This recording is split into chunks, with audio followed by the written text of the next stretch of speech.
So, David, why Walmart? If they smell something is wrong, if they just see some little aspect look strange, they shut it down. They are very anti. I will say, your Amazon copy should not be used on Walmart. What, in your opinion, like 5 no-nos people shouldn't do when they do business with Walmart? It is bad at any point. When you manipulate it, when you're trying to do the tricky gray stuff, it is always bad. 600 reviews on a product that's way down there because they never cared. They never did anything. They never ran a single ad. Literally, if they would spend 10 minutes setting up an auto campaign, they'd be on front page within a month. They're buying there based on like very small choices. Like, how does this PPC front end looks like based on these simple numbers? Generally at the lower end, you're just getting free data. Like you're just getting your impressions out in so many different ways. So we like to get as many impressions as we can.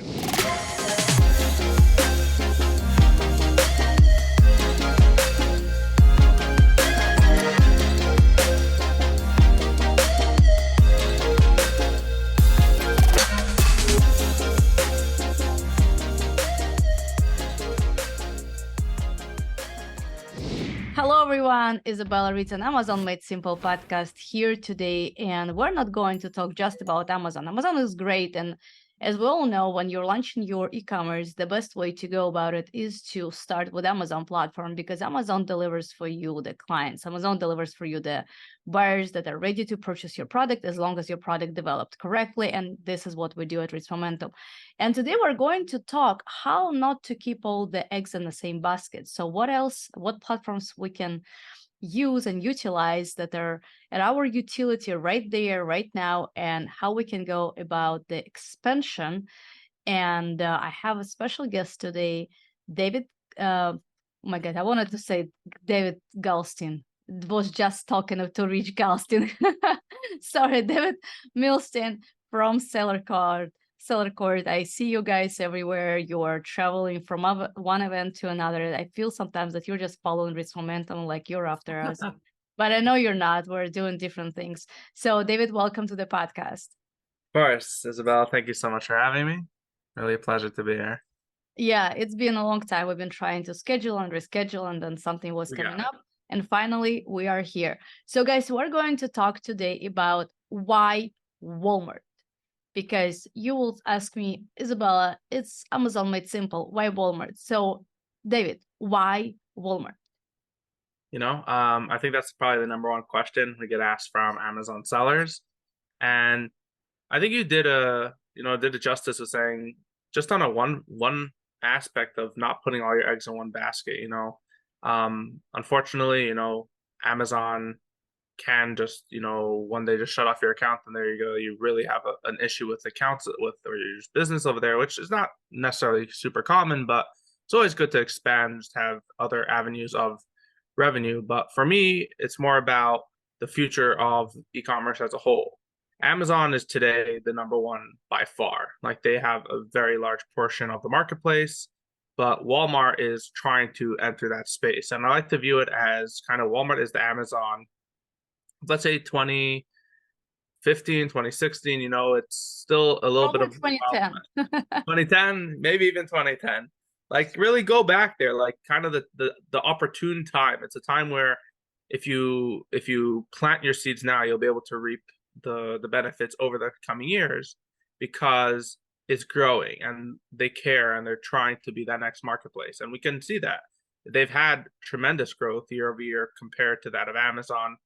Percentage-wise, obviously number-wise is a completely different game, but percentage-wise, they're growing really drastically. And I could say with very strong confidence that in the next 2 to 3 years, your sales on Walmart will probably triple, quadruple if you do put in the effort now and stay at the top as the platform grows.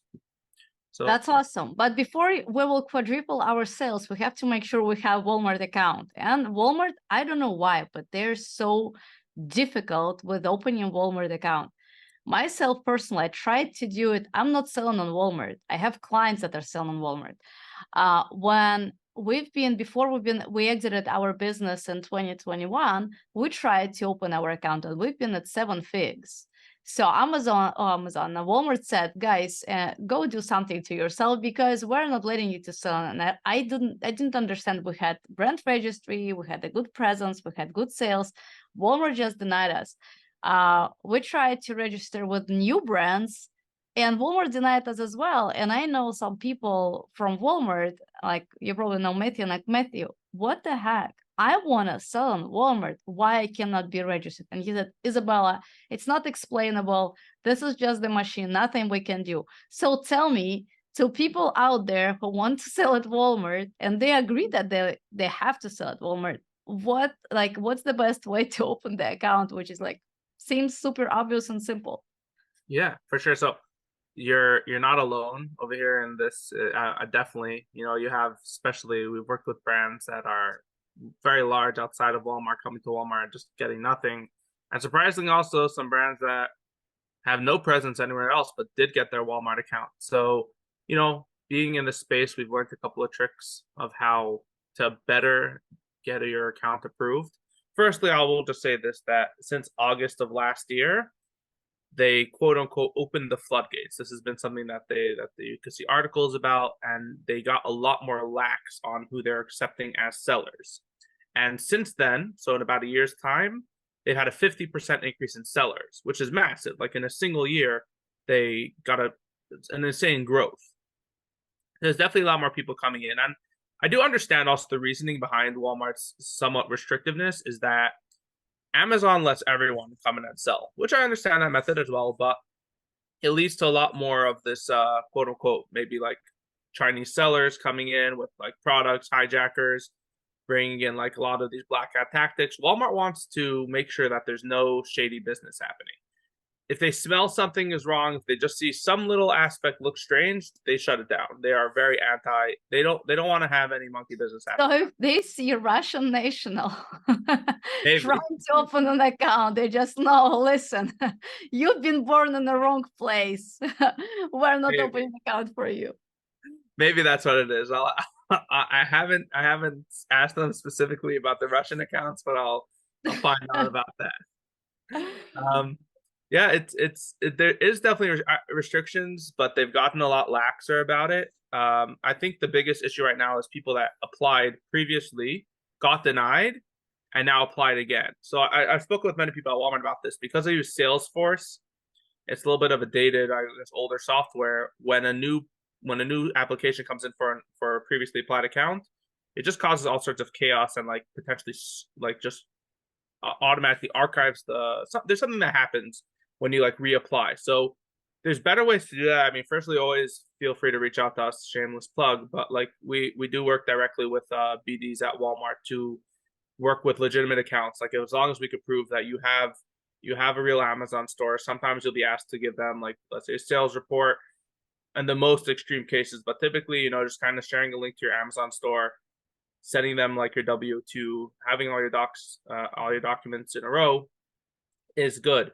One big thing which I know they really care about is, and this is a little interesting, don't have an email ending in @gmail.com. I know it's not like a massive thing for some companies. Some companies are I just think they're not even letting you to register if you have gmail.com. I think they're letting you register only if you have whatever, I don't know, thewall.com. momentum, right? Yeah. So I've definitely seen, I work with accounts that do exist with @gmails. It's just, I know I've specifically been told avoid that because that's something that just kind of doesn't really prove legitimacy. Another thing is your addresses need to match up on everything. The address you put into Seller Center needs to match the same address that's on your Yeah, and that's the same with Amazon. It's like obvious stuff. Right. And there is still a bit of that restriction. Like Walmart has been a little bit tighter with these things. They look at your Amazon store, see if you would be a good fit. And I know they've been a lot easier on it in recent times. And previously there were like some, like you're saying, strange cases where you're at least a seven figure, even larger accounts that we've seen just get denied by Walmart. And just like it's kind of frustrating. I understand on the seller side. It's like, oh, you don't want me? Okay, I'm not interested. Like, no problem. Like, I'm not going to go pursuing you for something you're not even going to let me in. It kind of does leave that kind of bitter taste. But I always find like once you kind of get in, once you do get through that initial barrier, like, and you're in, it's kind of a little bit of a better experience. So generally these days it's easier to apply, but if you're still experiencing issues, always feel free to reach out. There's also, if you want to just go on LinkedIn, look for like they're called BDs, like a business development manager, BDM, in your category. Like look up your category in Walmart on LinkedIn. Message them on LinkedIn. They're really responsive. Be like, hey, I Oh, applied. really? Yeah, they're really good. They're like Walmart. I find is so good on the communication with That's such a good hack. That is yeah, such a good hack. Thank you for that. of So course. let's think we got in on Walmart. Now we have a platform. To my knowledge, Walmart, like we just discussed, it's a dinosaur. So we can just do the very simple SEO. And given that, for example, we're using Data Dive, where we can create high ranking juice listings for Amazon, though the same listings would work phenomenally for Walmart because they will be ranked immediately on a page one. Is it true? So things have changed over and very quickly. I think what's really big with Walmart is how quickly it's been evolving. We used to have listings in 2000 in 2021, just we were doing like TikTok leggings, it was really hot back then. We literally changed up the copy and it was on page one for leggings. So like massive keyword. Page one on the bottom, literally the day it launched, which is insane. You definitely can't do that these days. As it's kind of evolved, one of the big things is it surrounds what's called a listing quality score. So it's comprised of three main aspects. There's content discoverability, the offer score, and then ratings and reviews. So it used to be content and discoverability, which is the copy, images, attributes, was the highest part of the rank. And the better that was, the higher you would rank. But now the offer score actually plays a really big role, which is you have to be equal price on Amazon. So if your price is on Amazon, you have to be the same price, or don't be cheaper or more expensive, just better to be the same price. You want to have what they call fast and free shipping, which is essentially 2 day shipping. And it just means use WFS, which is their version of FBA. And then the third thing is being in stock. And that's tracked for 7 days. So even if you're in stock, you go out of stock one day and then you're back in stock, that has an impact for 7 days every day you do go out of stock. So that plays a little bit more of a role. And then the content doesn't have as much of an impact on it obviously plays a role with the ranking, but it's not as easy to just kind of get in there organically. And these days, we suggest using SEO obviously for Walmart, but also even pushing ads to grow your listings. Although organically, it can work. I will say your Amazon copy should not be used on Walmart because Walmart has different style guides for how they want things to look. Although there's significant and great data over there, you kind of want to shape it more to what Walmart wants. Walmart wants a much more concise title. At max, it should be 120 characters, preferably down to 75 characters. But that's what Walmart tells you to do. We always say kind of go for the longer. It's okay to lose a couple of points on your score as long as you're kind of stuffing in more important keywords. The top keywords should be in your title. Description should be really palatable, broken down into sections. We typically do like 6 paragraphs of 2 to 3 sentences max. A big block is really hard, complex, really difficult to read through. So kind of having those sections stuffed with keywords nicely, and then using your what they call, I guess, bullet points. They call a long description. Just kind of have 5 little points of what the product is. Make sure your attributes are filled in. Very important. Attributes play a really big role with discoverability. So between if you have those 3 things done, like the copy, or I guess 4 things: title, description, key features, and attributes done correctly, that is what's going to help you with your rank. But definitely listen to what Walmart says.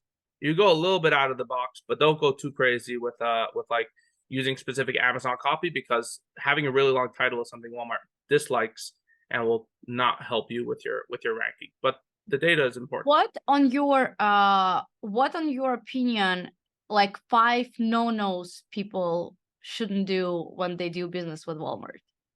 Okay, for sure. So let me come up with 5. I'll go just off the bat, like exactly what we just said. With the copy, don't just copy paste your Amazon listing. I find that's probably the biggest mistake people make is utilizing these. I'm not saying you can't use tools to get your listings live.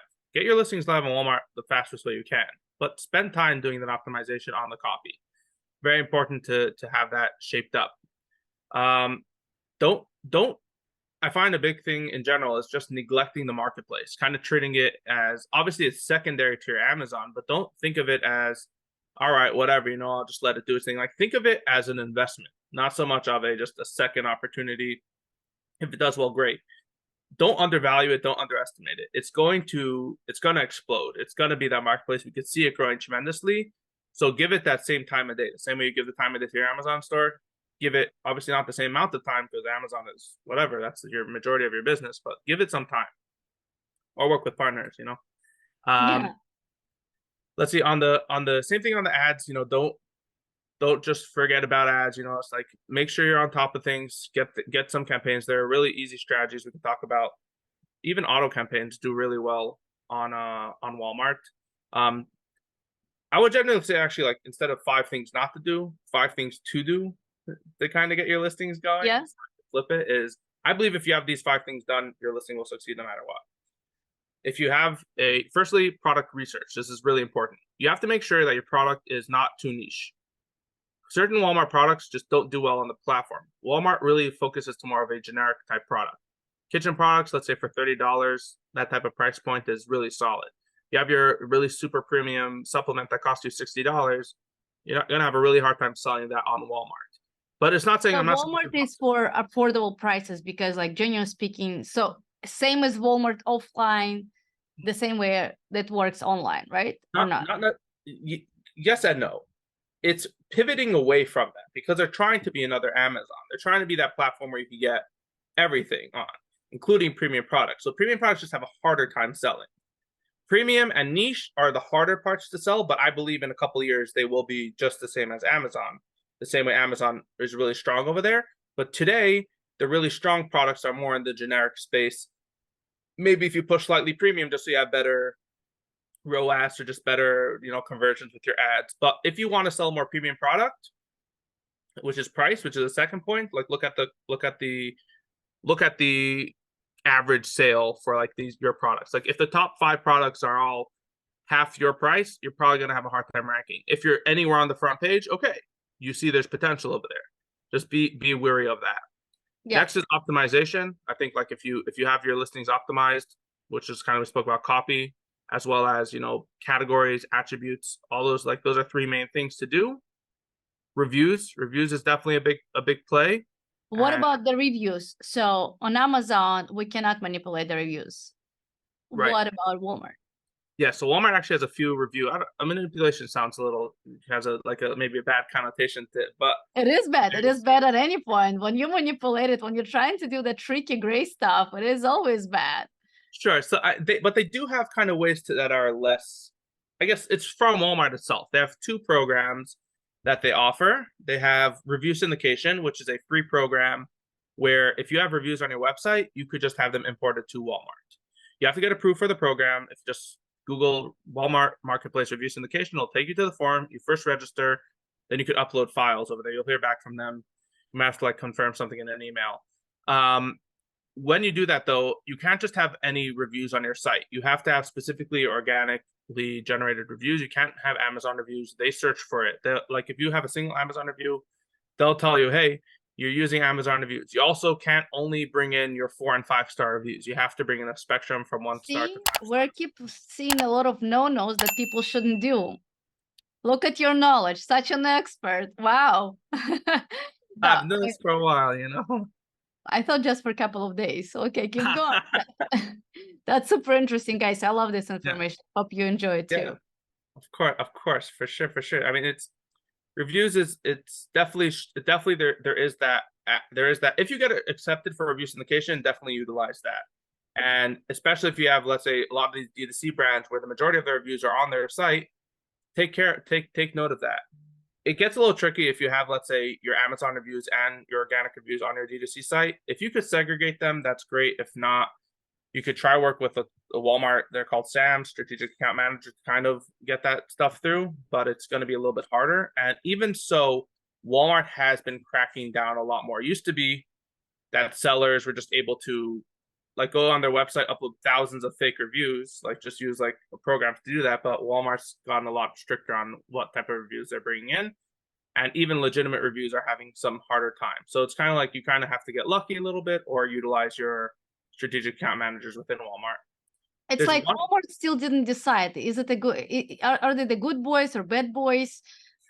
are we allowing this? Are we not allowing this? We'll I feel let like these people come or we're not. We're not doing FaceTime approval and like all this stuff. It's just like they're still gives me figuring it fun. out. I feel like they're just so much like figuring it out. Like these programs are not going to exist in a few years once they kind of get more of the like a bigger audience. But they're just kind of trying. I think they're trying to make it more incentivized for people to come to the platform because it's so hard to launch a brand from scratch, especially if you're a legitimate brand. You're like, what are you talking about? I have literally 10,000 reviews on my website, and I have to start from ground zero on Walmart. And I will say though, I've seen brands that have done review syndication and they're like on page 6 because they still didn't put any effort into optimization or into anything. So you'll see like you'll go scrolling and you'll find like 600 reviews on a product that's way down there because they never cared. They never did anything. They never ran a single ad. Literally, if they would spend 10 minutes setting up an auto campaign, they'd be on front page within a month, probably even less, you know? I have 3 questions to you. Question number 1. What is the proportion in between Amazon sales towards Walmart sales? And I'm sure you get this question a lot. Of course. So very standard, like you're saying. And we give a range, and it obviously is category specific. Generally, we say 10 to 20% of your sales. Okay. It varies by category. We've seen some companies that do stronger than that, but they have also been on Walmart for a longer time. So it really does vary. But I would say if you're doing well, 20% is a good number, which is only going to continue to grow. I find a lot of people are doing around 2%, maybe 5%, and that's why they're not so happy. But typically those people haven't necessarily put in the effort to grow. But sometimes there's categories that are just really small on I was looking at a brand yesterday that the search volume on Walmart is literally only 2%. So Amazon is more of a popular product, and on Walmart there's just no volume for it. So they're just not able to grow anywhere.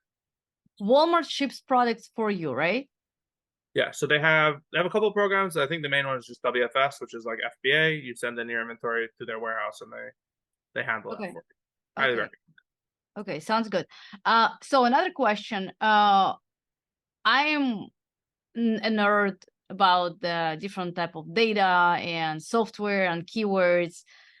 So what software do you guys use for, except Helium 10, for Walmart? Others, this software is actually there or not?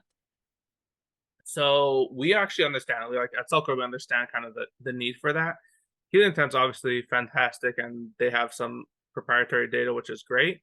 But we're working on our own tools. We actually just launched the first ever P&L tool for Walmart. No one's done it yet, which pulls in your ad data and your seller data. So we understand the necessity for it, and we're also working on like more tools that will help with sellers. But there are a couple others in the space. I don't want to step on anybody's toes, but there are a few others. You could search like Walmart keyword ranking from a few different brands, and you can see that they do exist. What are the names of those software? Yeah, sure. So I know DataHawk is one of those that does keyword ranking. There's also Wally Smarter, which is part of like a Carbon 6 that they have. Trying to think. I know Helium 10 does also Walmart keyword tracking, but it's not in their free program. It's only in like their paid, and they have it over there that's for keyword ranking. I think where Helium 10 really excels is they have search volume, which nobody else has. Nobody else has that search volume. Wally Smarter has a calculation for theirs, but Helium 10 gets it directly from the source. I could try to think of some others. Maybe but those are really the main ones that come to me. But we're hoping to within a few months, potentially sometime in next year, where our tools and software will kind of be able to be that facing, for clients. So we already have P&L. We also have the only refund tool that exists. Like I'm sure everyone in Amazon, it's a whole refund game. We're the only tool that does it. It's called Refund Stacker. Nobody else has that in the space. So you do reimbursements for Walmart? Yeah, returns. Oh, that's amazing. Yeah, WFS audits. Yeah, we understand kind of necessity over here. In Amazon, it's literally a competition between like so many different companies. Everyone's fighting for that customer, and Walmart is like zero. There's literally no other company that does it yet. I know it's gonna come, but we want to make sure that we're ahead of the game. And this is awesome. So you'll be like Getida, but for Walmart. That's a plan. Well, great job there. And yeah, I had one more question about we started talking about PPC. So when it comes to PPC, what is the good number for click-through rate for Walmart, and what is the number in average? Of course, I'm talking if the listing is optimized, if all the pictures are great. So what is an average, the what you would consider as a good conversion rate for the listing? And I'm asking this because the amount of competitors on Walmart is lower. So people, when they're shopping in Walmart, they're buying there based on like very small choices. So, and my assumption that conversion is supposed to be higher. And like, how does this PPC front end looks like based on these simple numbers? Sure. So, of course, I mean, PPC numbers, a lot of people actually typically asking like the ROAS type numbers and ACOS, but on the CVR and CTR, so CTR, I think it definitely varies. And although there's fewer competitors on Walmart, there's a lot of listings. They even mentioned like they just had a show last week, the first ever Walmart through a seller summit.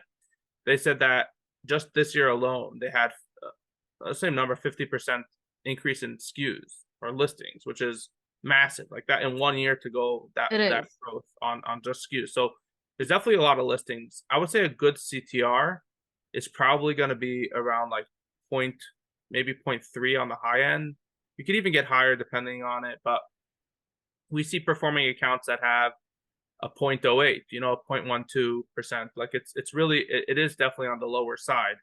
But it also depends a lot on your 1P versus 3P. This is a really big thing. Amazon 1P, 3P doesn't really matter because there's not really a big difference in it because it's all whatever. It's either sold by Amazon and it's the same thing. It doesn't look any different on the listing. Versus on Walmart, a 1P listing will show pickup and delivery options, which a lot of customers are looking for, which therefore equates to a higher CTR, even more so a higher CVR.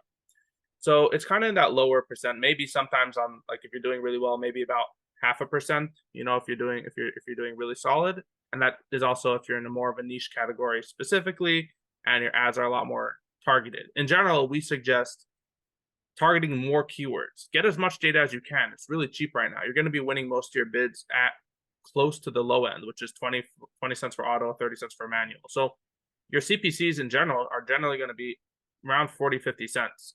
Like we obviously have brands that are in the more competitive space and more higher expensive products, which are going to get up to the $1, $2 CPCs. But generally at the lower end, you're just getting free data. Like you're just getting your impressions out in so many different ways. So we like to get as many impressions as we can.